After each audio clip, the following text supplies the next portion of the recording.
महाकुंभ पर महा कवरेज। मैं हूं आपके साथ लावनी श्रीवास्तव। हर रोज हम खास तौर से उज्जैन सिंहस्थ से जुड़ी हुई उस खबर को आप तक पहुंचाते हैं जो सीधे तौर पर आस्था से भरी हुई है। 9 तारीख है आज, दूसरा शाही स्नान का दिन, अक्षय तृतीया है और इस मौके पर खास तौर से उज्जैन की जो धरती है वो पूरी तरह से अमृतमय हो गई है। पूरी तरीके से अद्भुत नजारा है। साधु संत और भक्त आस्था की डुबकी लगा रहे हैं और उसी सब खबर के बीच में एक खबर ये भी है कि थोड़ा सा प्राकृतिक आपदा जरूर आई है, लेकिन आपदा पर आस्था भारी पड़ती हुई नजर आई है। इन सब चीजों से जुड़ी हुई खबर अगले आधे घंटे में, तो बने रहिए हमारे इस विशेष बुलेटिन के साथ।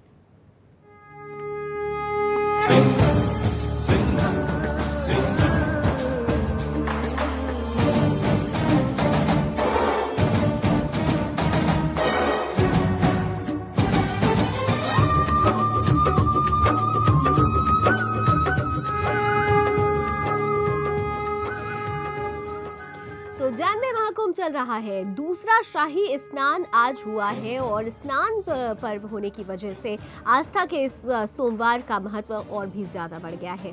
आज खास तौर से अक्षय तृतीया भी है और इस पावन पर्व पर सोमवार, अक्षय तृतीया और महाकुंभ का तीनों चीजों का एक साथ पड़ जाना ज्यादा पवित्र योग है। महाकाल की नगरी में चल रहे अमृत कुंभ में आप भी लगाइए डुबकी। देखिए हमारी यह खास रिपोर्ट।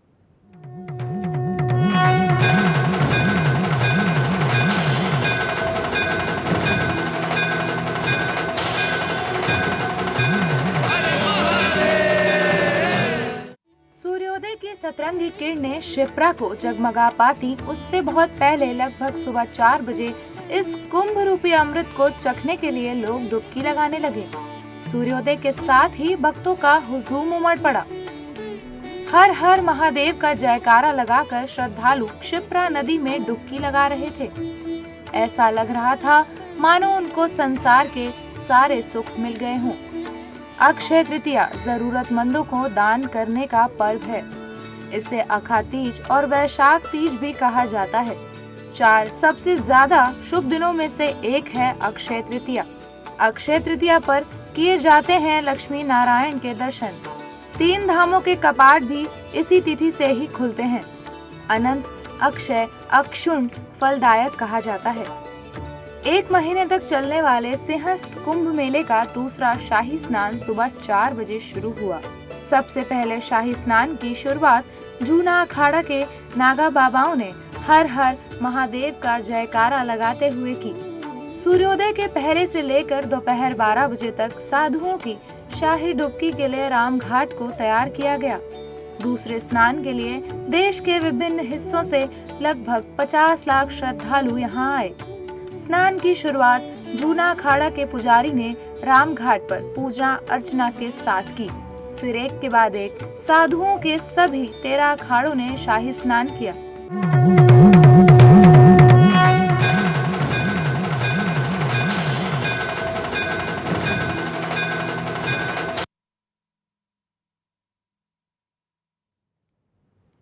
तो देखा आपने कि किस तरीके से सोमवार, अक्षय तृतीया का दिन, दूसरा शाही स्नान, तीनों का जो ये महायोग है उसने आज के शाही स्नान को बहुत ज्यादा भव्य बना दिया है। आस्था की डुबकी भक्तों ने लगाई है, साधु संतों ने लगाई है। 13 अखाड़े जो वहां पर मौजूद हैं उन्होंने सीधे तौर पर आस्था की डुबकी लगाई है और वहां से सीधी खबर पहुंचाने के लिए इस वक्त मेरे साथ जुड़ चुके हैं सहयोगी नमित त्यागी।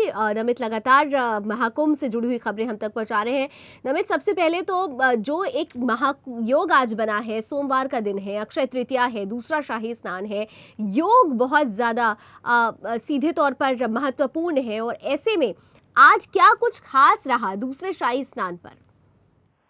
देखिए लावनी, जिस तरह से आज अक्षय तृतीया था और सिंहस्थ महाकुंभ का दूसरा शाही स्नान था, और जिस तरह से पहले से ही आशंका लग रही थी कि संख्या जो है श्रद्धालुओं की वो पहले शाही स्नान से काफी ज्यादा देखने को मिलेगी, और लगभग हुआ भी वैसा ही। जब सुबह 4 बजे थी तो उस वक्त जूना अखाड़ा, आवाहन अखाड़ा और अग्नि अखाड़ा, तीनों अखाड़ों ने पहले दूसरे शाही स्नान की शुरुआत की, और तमाम जो नागा बाबा थे, साधु महात्मा लोग थे तीनों अखाड़ों के, उन्होंने हर हर महादेव की जयकारे के साथ आज क्षिप्रा नदी में डुबकी लगाई। उसके बाद चाहे हम अटल अखाड़ा की बात करें, महानिर्वाणी अखाड़ा की बात करें, बाकी जितने भी अखाड़े थे उन्होंने अपनी आस्था की डुबकी लगाई। लेकिन 12 बजे तक आम जो श्रद्धालु हैं उनको घाट तक नहीं जाने दिया जा रहा था। 12 बजे के बाद जो देश विदेशों से करीबन 50 से 55 लाख की संख्या में श्रद्धालु यहाँ पर उज्जैन में आए हुए थे, उन्होंने आस्था की डुबकी क्षिप्रा नदी में लगाई। और उसके बाद इस तरीके से, हालांकि शाम के वक्त थोड़ा मौसम भी खराब हुआ था, धूल भरी आंधी के साथ जो है बारिश भी आई थी, और फिलहाल अभी भी ऐसी खबरें आ रही है कि 7 लोग इस बारिश से इंजर्ड भी हुए हैं। लेकिन जिस तरह से सुबह जो नजारा हमने रामघाट और दत्त अखाड़ा घाट पर देखा, वो देखते ही बनता था श्रद्धालुओं की संख्या जो थी वो पहले शाही स्नान से करीबन तिगनी और चौगनी नजर आ रही थी। और जिस तरह से अगर हमने लोगों से भी बात करने की कोशिश की तो लोगों का भी साफ तौर पर मानना था कि अक्षय तृतीया का दिन है और दूसरा शाही स्नान है, ये काफी मान्य रखता है उनके लिए। और नमित, व्यवस्था की खास तौर से अगर बात करूं, क्योंकि बीच में बारिश भी हुई है, ओले भी पड़े हैं, तमाम तरीके से जो क्षति हुई थी पंडालों की वो तस्वीरें भी हमने देखी। उसके बाद सरकार और प्रशासन ये दावा किया था कि व्यवस्था पूरी तरीके से सुनिश्चित कर ली जाएगी 9 तारीख के शाही स्नान को देखते हुए। क्या वो व्यवस्था उनके अनुरूप नजर आई? लोग संतुष्ट नजर आए? भक्त संतुष्ट नजर आए? देखिए लावनी, जहाँ तक हम सुरक्षा व्यवस्था की बात करें तो सुरक्षा की व्यवस्था के लिहाज से तो काफी 25,000 पुलिसकर्मियों को तैनात किया गया था। लेकिन जो हालात पहले शाही स्नान में जो श्रद्धालु आए थे, हालांकि आज कुछ श्रद्धालुओं में ऐसे भी दिखे जिन्होंने कहा कि व्यवस्था जो है प्रशासन ने पूरी तरह से पहले से काफी अच्छी की है, लेकिन कहीं ना कहीं अगर कोई बुराई करता है तो उसकी कुछ लोग कमियां भी निकालते हैं। और कुछ लोग हमें ऐसे भी मिले जो ये कह रहे थे कि हमें रामघाट तक जाने ही नहीं दिया गया, हमें 10 किलोमीटर पहले तक रोक दिया गया था। लेकिन कुल मिलाकर अभी तक जो यहाँ पर श्रद्धालुओं का, साधु बाबाओं का जो रेस्पॉन्स मिला है उसके हिसाब से जो है प्रशासन ने अपनी व्यवस्था पूरी तरीके से चुस्त रखी थी। जगह जगह बैरिकेडिंग किया गया था, और जो अलग अलग रास्तों से जिन्हें पास दिया गया था, VIP पास दिया गया था, वो अलग अलग रास्तों से पार्किंग के लिए उनको अलग अलग जगह दी गई थी। तो कुल मिला के पहले शाही स्नान के बाद जो प्रशासन ने दावा किया था कि हमारी व्यवस्था अच्छी रहेगी, वो झलक कहीं ना कहीं आज देखने को जरूर मिली है। चलिए नमित, आप मेरे साथ बने रहिएगा। बहुत खास आज दिन रहा महाकुंभ का, क्योंकि सोमवार का दिन है, अक्षय तृतीया भी है, दूसरा शाही स्नान भी है, और इस महासंयोग पर विलय देखने को मिला भक्ति और आस्था का सिंहस्थ महाकुंभ में। नमित हमारे साथ लगातार बने हुए हैं। इस बीच हम आपको यहाँ जरूर बताएं, अक्षय तृतीया के पावन अवसर पर दूसरे शाही स्नान में मौजूद श्रद्धालुओं की क्या कुछ प्रतिक्रिया रही, उनका क्या मानना था, उनसे खासतौर से बातचीत की संवाददाता नमित त्यागी ने। महाकुंभ का आज दूसरा शाही स्नान है और इस वक्त हम क्षिप्रा नदी के तट पर मौजूद हैं। दत्त अखाड़ा घाट पर हम मौजूद है, और यहाँ पर महानिर्वाणी अखाड़ा के जितने भी महात्मा, साधु संत और नागा बाबा है वो यहाँ पर शाही स्नान कर रहे हैं। जूना अखाड़ा के जितने महात्मा लोग थे उन्होंने यहाँ पर शाही स्नान किया।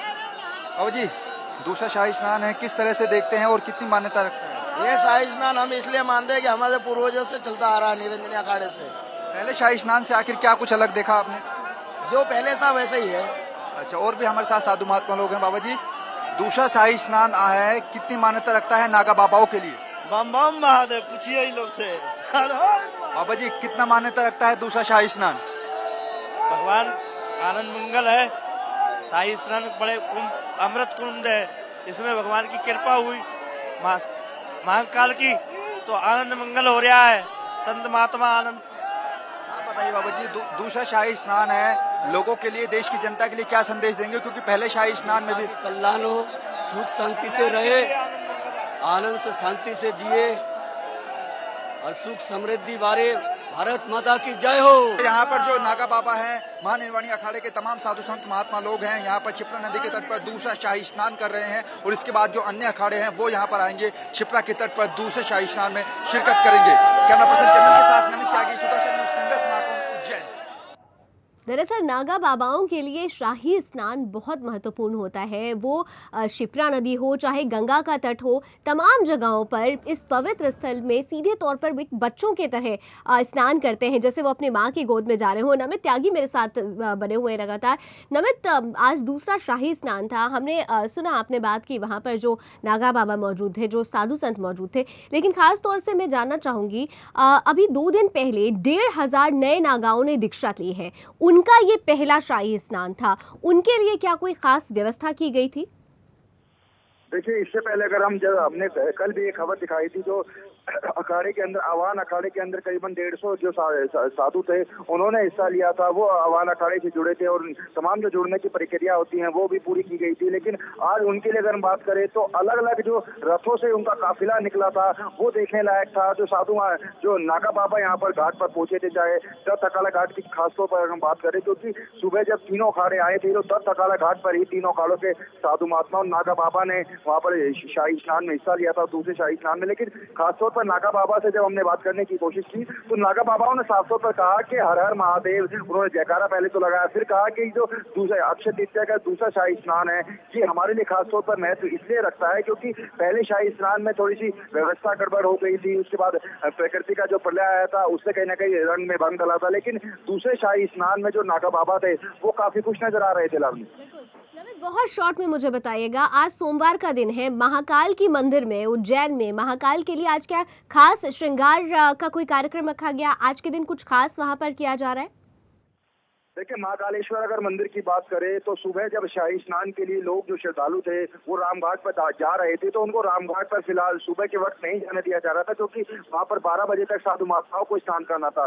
तो वहाँ जब 12 बजे तक जब श्रद्धालुओं को रोका गया था, तो उस बीच में तमाम जो श्रद्धालु थे वो महाकालेश्वर गए और महाकालेश्वर के अंदर सुबह 4 बजे भस्म आरती की गई थी, श्रृंगार किया गया था। नमित, मेरे साथ जुड़ने के लिए बहुत खास आज का महासंयोग था और इस संयोग पर खास तौर से साधु संतों और श्रद्धालुओं ने सभी ने शिप्रा के पवित्र नदी में, पवित्र जल में आस्था की डुबकी लगाई। दूसरे शाही स्नान के मौके पर क्या कहना है श्रद्धालुओं का जो वहां पहुंचे थे और कैसे पूरी तरीके की सुरक्षा व्यवस्था थी, इसका भी जायजा लिया संवाददाता नमित त्यागी ने।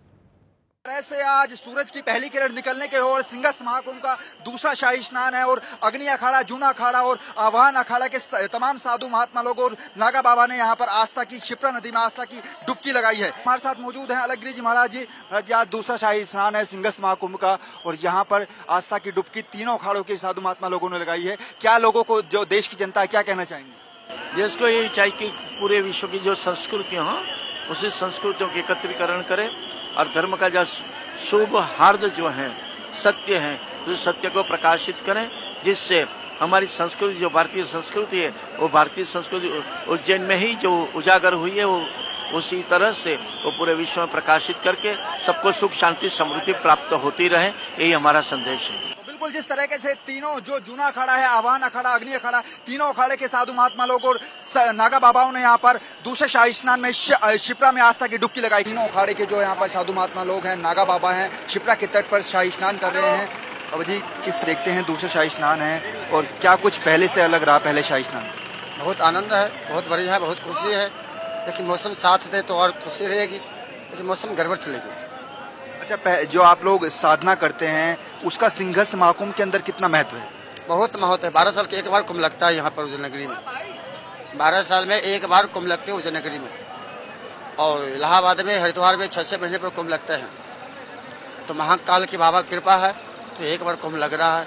जिस तरह से आज सबसे पहले जूना अखाड़ा, आवाहन अखाड़ा और अग्नि अखाड़ा के जो तमाम साधु महात्मा लोगों थे, उन्होंने शिप्रा की नदी में आस्था की डुबकी लगाई। हमारे साथ कुछ आम श्रद्धालु भी हैं।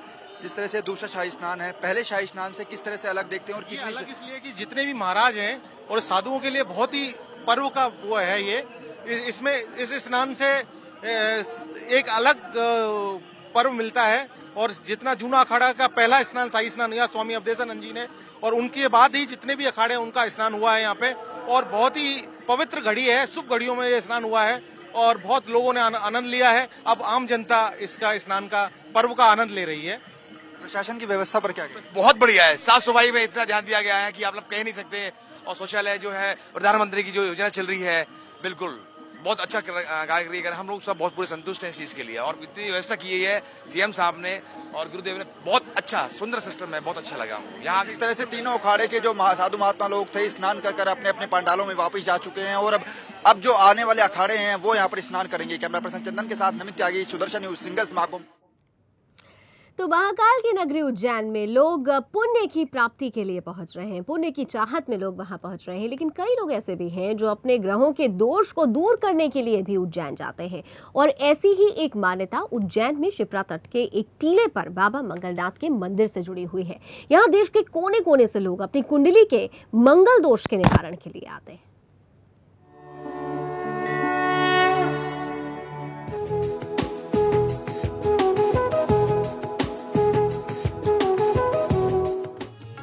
आस्था की नगरी उज्जैन में हजारों मंदिरों की मान्यता है, जिनके पीछे ना जाने कितनी गाथाएं जुड़ी हुई हैं।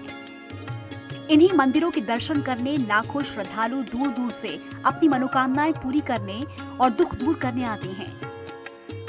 कोई अपने लिए सुख समृद्धि मांगने आता है तो कोई अपने दोष मिटाने।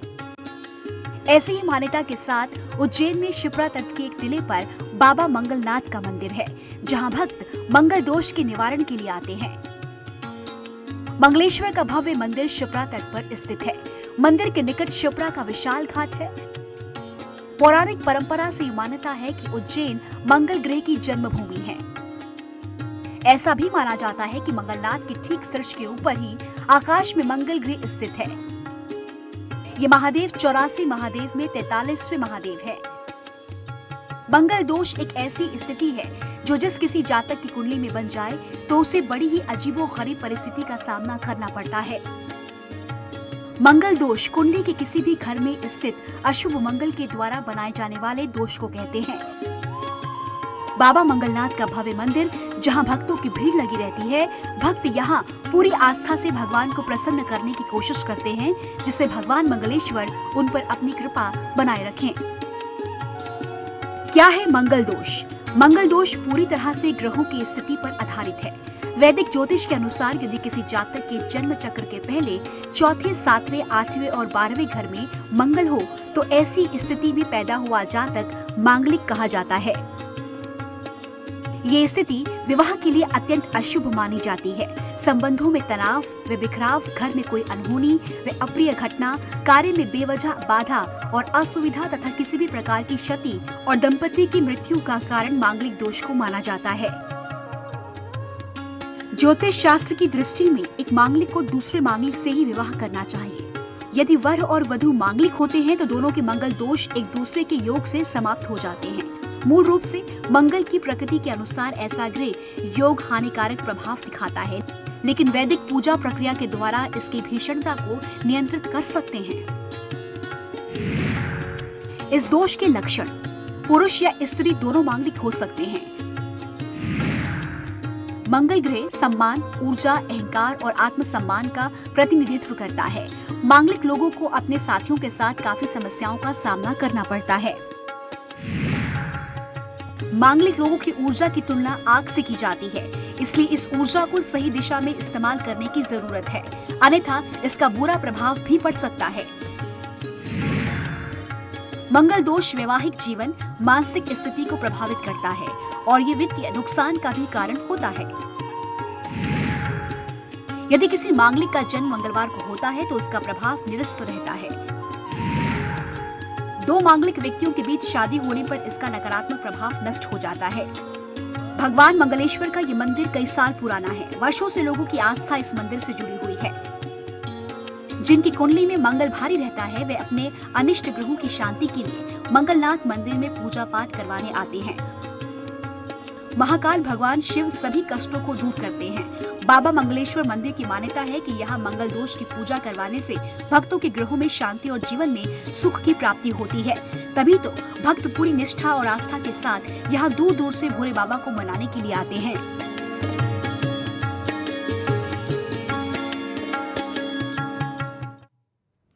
तो साफ जाहिर है कि मंदिर रूपी माला से सजा हुआ है उज्जैन। उज्जैन नगर आस्था का गढ़ कहा जाता है। उज्जैन नगरी जहां वातावरण में ही भक्ति और आनंद बसे हुए है। मध्य प्रदेश के उज्जैन में 21 मई तक चलने वाले सिंहस्थ महाकुंभ पर्व में खास नज़ारे, खास तस्वीरें दिख रही हैं। मान्यता है तमाम मंदिरों से जुड़ी हुई, और ऐसे ही एक मंदिर का जिक्र हम यहाँ करेंगे। वो मंदिर है भगवान गणेश का मंदिर, चिंतामणि मंदिर, जो कि सभी चिंताओं को हर लेते हैं। दैवताय गणाध्यक्षाय धीमहि गुणशरीराय गुणमण्डिताय गुणेशानाय धीमहि एक मंदिर में 3 गणपति बप्पा, गुणप्रविष्टाय धीमहि एकदन्ताय, एक चिंतामणि गणेश, दूसरे सिद्धि गणेश और तीसरे इच्छामणि गणपति। गजेशानाय भालचंद्राय श्री गणेशाय धीमहि। 3 गणपति पूरी करेंगे 3 इच्छाएं।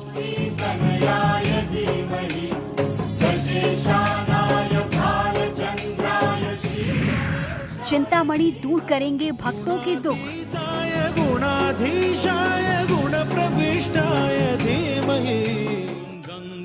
भगवान गणेश से जो भी मांगो वो निश्चित ही पूरा होता है। रिद्धि और सिद्धि के दाता श्री गणेश की प्रतिमा उज्जैन में स्थापित है। उज्जैन से करीब 3 किलोमीटर दूर बना हुआ है भगवान गणेश का ये चिंतामणि मंदिर, जिसकी छत के नीचे एक नहीं बल्कि 3 गणपति के सौभाग्य भक्तों को मिलता है। ये उज्जैन के सबसे पवित्र मंदिरों में से एक है। भगवान गणेश का आशीर्वाद पाने के लिए अनेक भक्त प्रतिदिन इस मंदिर में आते हैं। चिंतामणि एक प्राचीन हिंदू शब्द है जिसका अर्थ है चिंता से राहत। उज्जैन में बने चिंतामणि मंदिर की अलग अलग मान्यताएं हैं।